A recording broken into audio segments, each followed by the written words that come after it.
prescribe for those challenge workouts. I know some of you guys have been doing them. I saw you doing yours. And I was doing it wrong. So And I there help you go. And anytime you have questions about any of these, you're in a club, I'm here every day doing clothes. I can always help with them. And any other coaches should be able to help. They might not always be familiar with that specific exercise, but they should have a general idea about exercise safety for those kind of things. If not, I'll make sure I get them all up to speed. Some of the more challenging ones I'm going to start with, the higher speed, more holistic kind of movements that are really going to help with the jump. So we really want to train them, but because they're a higher speed movement with this source of external resistance that we're using, we want to make sure we're doing a good form. The kettlebell swing being the primary one. I want to start with the modification of that. The modification of that is a sumo dumbbell deadlift. Some of you saw this who did the last challenge, saw this before, and I demonstrated both of these, but sumo dumbbell deadlift. The primary purpose of this exercise is training the muscles of the hamstrings, the glutes, and you're going to use your back and abs as stabilizers on this. Your legs are going to be working, your quads a little bit. You're going to stand with the feet just outside shoulder width.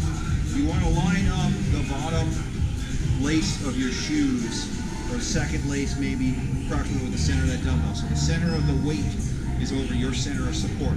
So it's not going to tip you forward or back. You're not going to have to reach forward. You definitely don't want to be reaching forward for the weight on this.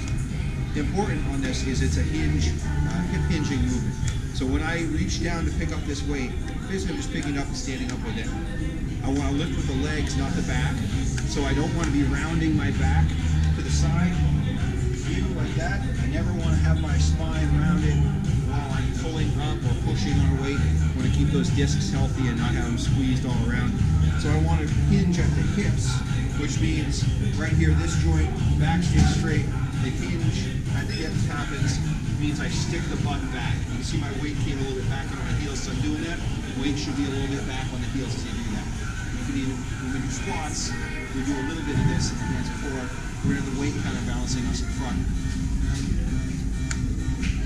So I'm just going to hinge my hips back and forward at my torso. Notice that my back stays straight, neutral. It's almost like I'm still in a plank position from the waist up. I'm going to pick that up. I'm going to look at a spot 3 or 4 feet in front of me on the floor. I'm not going to arch my neck up. I'm just going to start arching my back up. I want to keep my whole spine neutral from the head to the pelvis. I'm just going to pick that up at the head of the dumbbell, stand up. When I get to the top, it's like I'm pumping the dumbbell, okay? It should be coming right in contact with the front of your pelvis, and you should be squeezing your butt cheeks together, pushing your hips into the top of that dumbbell. The idea being that you get that full range of motion in the hips and then squeezing the glutes at the top. A good way to practice this, everybody come over the wall. I'm going to practice the basics of it. You do it right on the mirror here. You did some of you did this last time. I want you to stand about a foot away from the wall. Maybe closer, 6 or 8 inches from the wall. And you're going to hinge at the hips, keeping your back straight. You're going to push your butt back and touch your butt cheeks to the wall. Yep. I'm going to come around and look at you. I'm going to get you doing it. When I say you're good, then I want you to step forward a couple inches. Good, nice straight back. Just focus, instead of going down, Melissa, just focus on pushing the butt back. Yes, that's it. That's it. Good. I'm recording you. Oh, great. So that's what the hip hinge should feel like. You should have that straight, braced, neutral spine. As you hinge, flex at the hip, push the butt back. So what you want to think about when you're doing this movement is butt goes back, butt comes forward. As you pick up the weight, butt goes back, butt goes forward as you walk out up to the top. Any questions on that sumo dumbbell deadlift? It's a pretty fundamental movement of that hip hinge. When you hear people say lift with your legs, not your back, that's what this movement is, okay? So it's really functional. We'll carry over into all kinds of daily stuff, and especially when we progress it to the kettlebell swing, it's gonna help you with your jumps. So let's look at that next.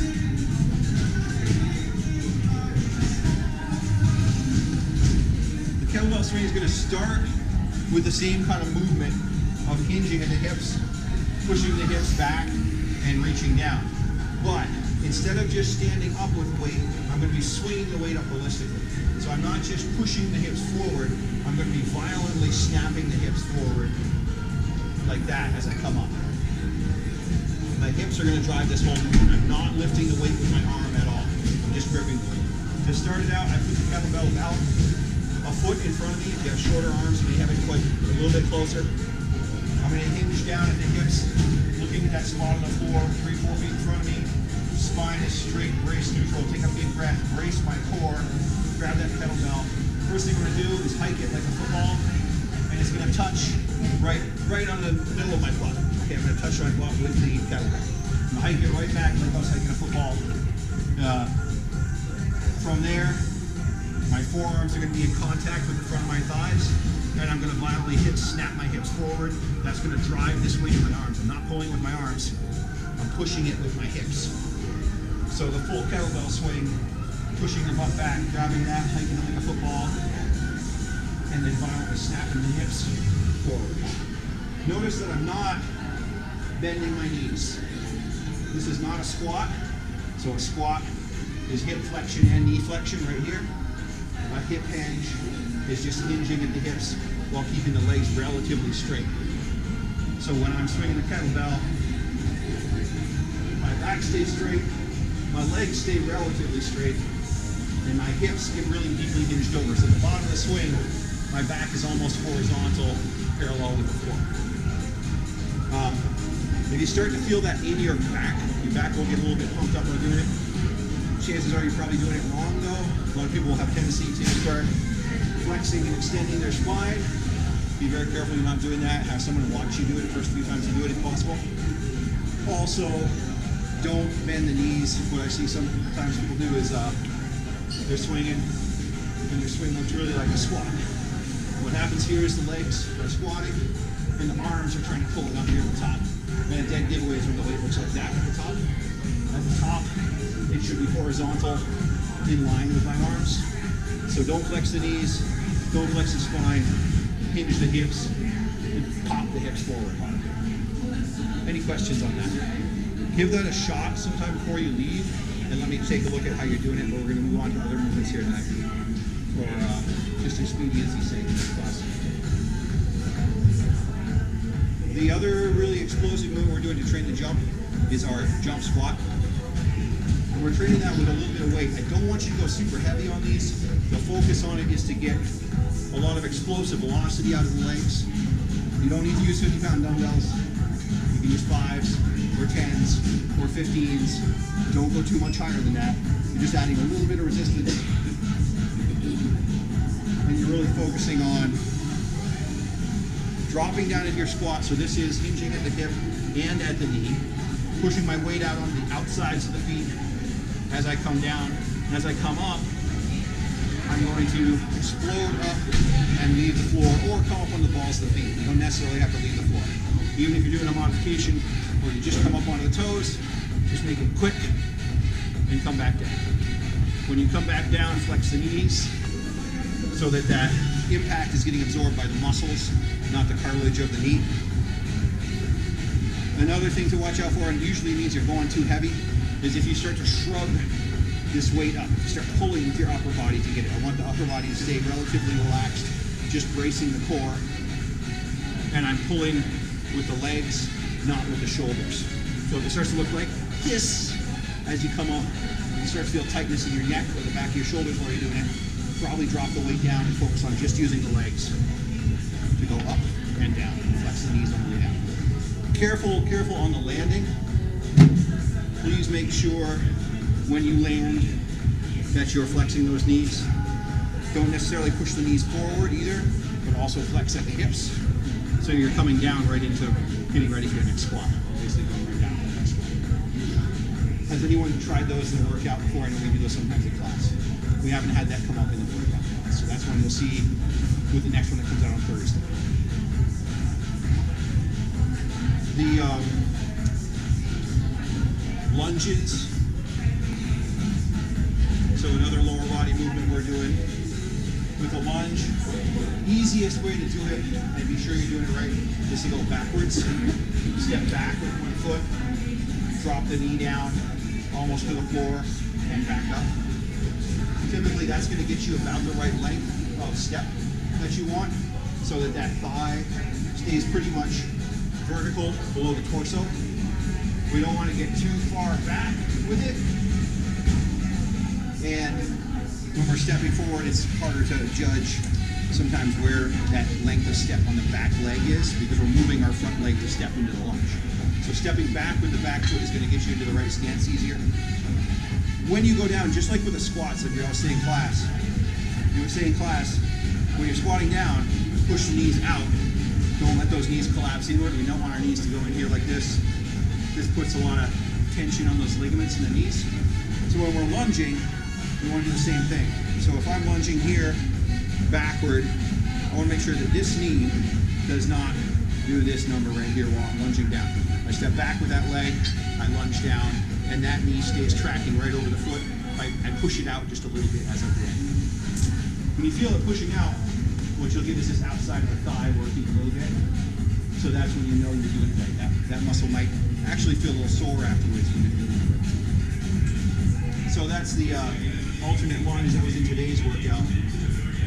Today we also had the 3-way shoulder raise. This one's relatively easy. Most of you are doing them. One thing to watch out for is how high to go with them.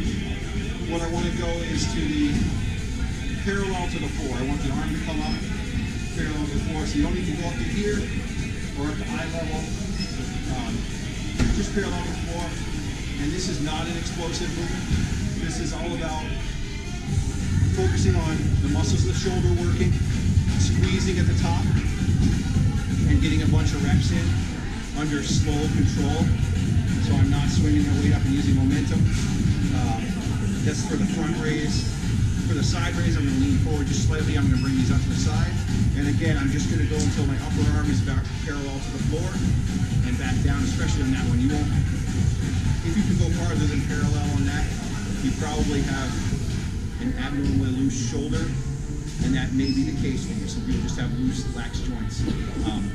In that case, it's especially important not to go higher than parallel. If you can go higher than parallel, don't. Because you may end up dislocating the shoulder.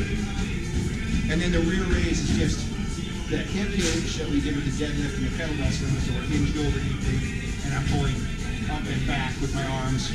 I can't get my arms quite to parallel, but I'm going basically as high as I can on that one. That one's all about getting the shoulders pumped up, and that's going to actually help you with some of the soreness that you're getting from push-ups.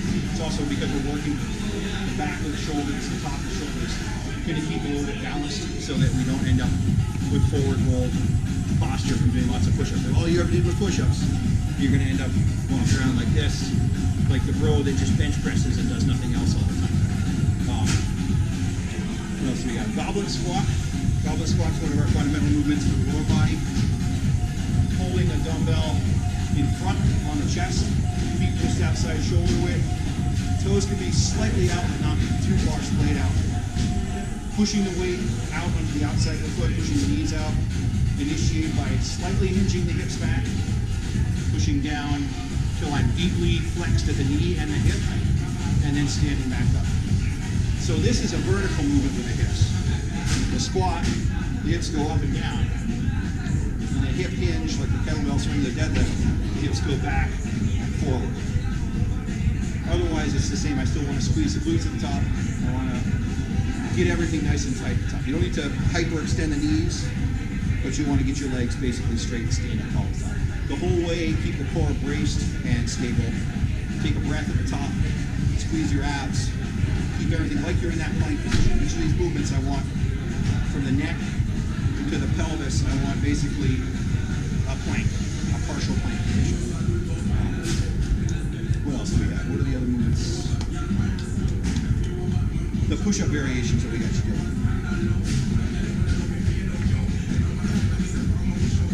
So two variations of push-ups that we're doing. The close grip or diamond push-up, so called because the hands form a diamond in front of you on the floor. You don't necessarily have to form this diamond. What that may tend to do for some of you is turn your elbows too far out when you do that. Just get the hands close and having the thumbs touching each other is coming close to do that, and keep your shoulders and elbows in a good position. And now we'll keep those elbows tucked in a little closer as you go down. See, my arms are super, super close to my chest, and push up. This is going to work a little bit less of the shoulder. We're doing the shoulder raises, other push-up variations for that. Some of you may feel it's more in the chest. I do sometimes, but also your triceps and the outside of your arm. if you had any trouble with the top portion of your push-ups, if you're having trouble locking out up at the top, or if you got half of a push-up and then almost didn't get the last part of it at the end of that test, this is going to strengthen those muscles. That's part of that range of motion that's going to help you with that. The other push-up variation that we have that's coming up in the next workout is 1.5 push-up. We'll do the opposite. So the bottom half of that push-up is going to be strong from this. I do these on my knuckles. You can do them on your hands, either way, so it's more comfortable for you. Pretty much all my push-ups like this. With the 1.5 push-up, I'm going to start at the top. I'm going to do one full all the way down, breaking the plane of the scapula, the shoulder blades. I'm going to push halfway up, go all the way down, and then push all the way up. So I've done one full push-up and a half a push-up in that lower half of that range. So sometimes you get stuck at the bottom. You're at the bottom of the push-up, and you're here and you're struggling, and you're so tired at the end of that, and you just collapse to the floor, and then you're done. This is going to help strengthen that part of that range of motion, and get you a couple more, increase that performance score on there. Any questions on either of those, or any push-up related questions? If we can't get our hands all the way in, the type of push-up should we work our way in? Whatever's close for you. Okay. You want the minimum I want is closer than your normal grip, and keep the elbows super tight to the sides. I think that was all the movements we had to cover today. The renegade row. So that was kind of a, we do the planks where we touch the opposite shoulder. It's a very similar thing, but with dumbbells. So this is just holding super tight in a plank hold position and pulling the dumbbell up, pulling the elbow up as high as you can. Dumbbell should touch the side of the chest and back down. Well, I don't want to rotate too much, so when I pull up, I don't want to be doing this like I'm starting a lawnmower. I want to focus that movement on the back of the shoulder and come back. Just pull here, straight back down, and alternate sides. That's going to help with your overall core stability in that push-up position, as well as working the back. We want to get even development across the front and back of the body. We don't want to, again, just develop the front and end up walking around hunched forward because of that uneven development. So I think that's all the movements.